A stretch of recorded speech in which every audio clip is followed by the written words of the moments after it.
In this video, I'll take you through the setup and settings guide using the new wireless connection application for the Quest 3 steamlink and share my views and opinions with you. It's from Valve, the developers of the Steam platform, and the first question to answer is why would they do an app for the Quest 3? Well, I'm going to speculate here and say this is a test run in advance of a release of a new headset from Valve. This is the Sim Hanger. My name's Mark, thanks for watching, and let's get started. To get your hands on the free steamlink software, once you're in the headset, go to the Meta Store, search for steamlink, you'll find it there, select it and then download it. Your PC and headset need to be on the same network and you should have Steam running on your PC. As part of the install, you'll need to enter a pairing code on your PC.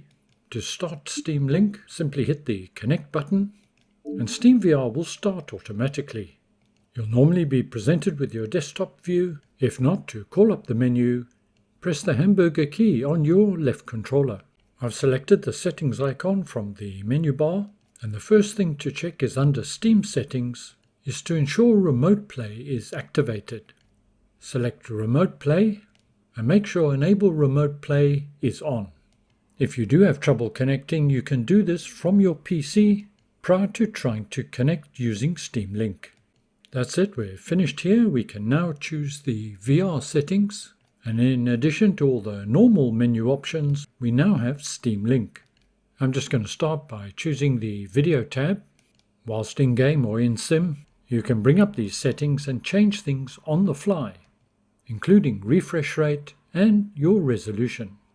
But you probably know that already, so let's have a look now at Steamlink. And there's not many options available, but it's important that you understand what they do.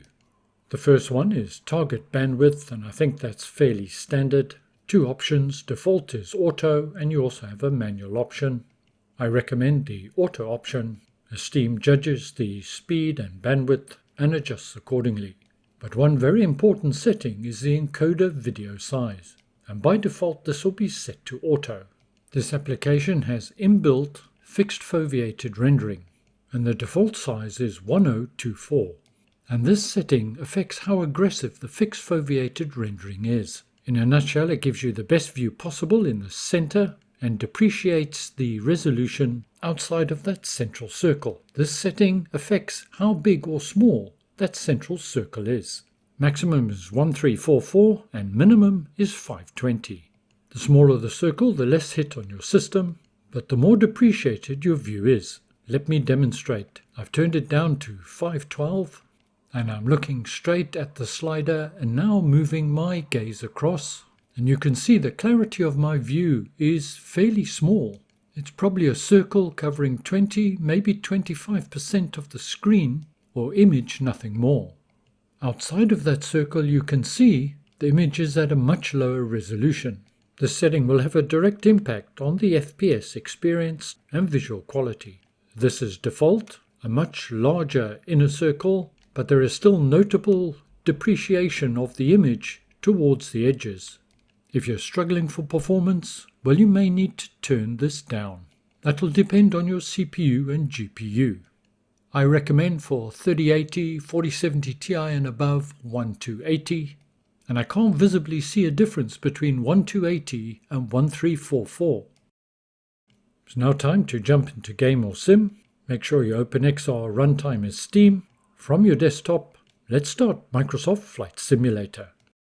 Today I thought I'd test it out with Microsoft Flight Simulator, and I'm in A2A's marvelous Comanche 250.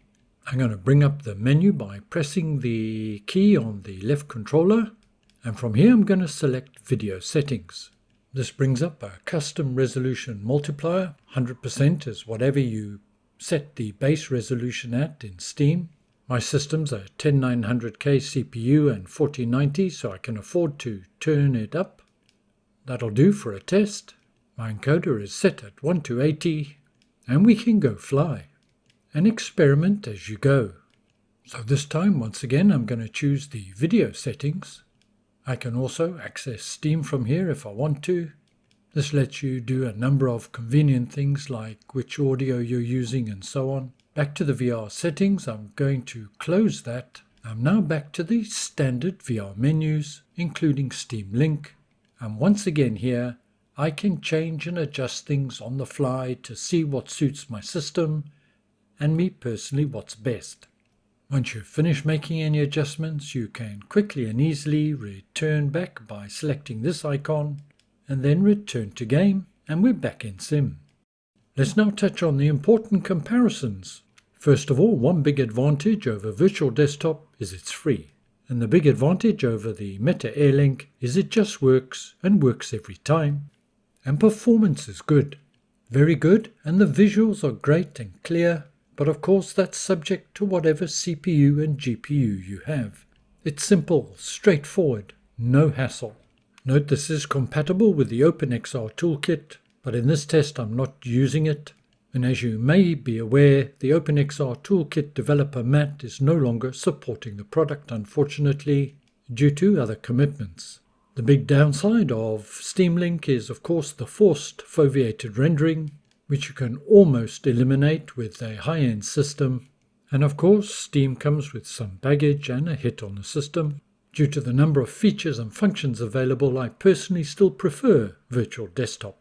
Thank you very much for joining me today. I hope you found it useful and informative. Stay well, look after yourself, see you again soon, and ciao for now.